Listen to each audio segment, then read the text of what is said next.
The city of Columbia has delayed residential curbside recycling, this time with no end in sight. And beginning tomorrow, the city will no longer pick up recycling from homes due to staff shortages. ABC 17's Sydney Olson is live at a drop-off location in Columbia. And Sydney, you spoke with residents who said they're concerned that this could start to become a trend.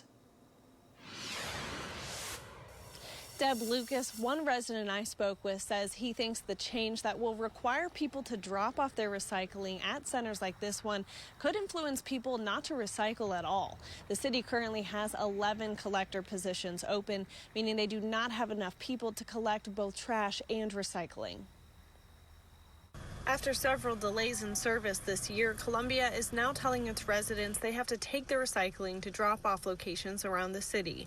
Benjamin Asbeck lives in West Columbia and had recycling sitting in front of his home today waiting to be picked up.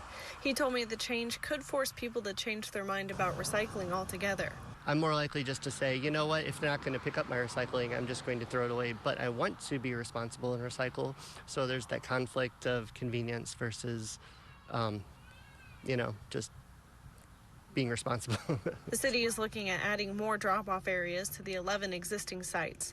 Asbeck says not everyone will be able to use the locations. I mean, it definitely favors privilege because, you have to have a car, you have to have the ability to drive. So there's a level of privilege to be able to take your own recycling to a recycling center. Residents like Asbeck who put out their recycling to be picked up yesterday or today will have theirs picked up by the end of the week.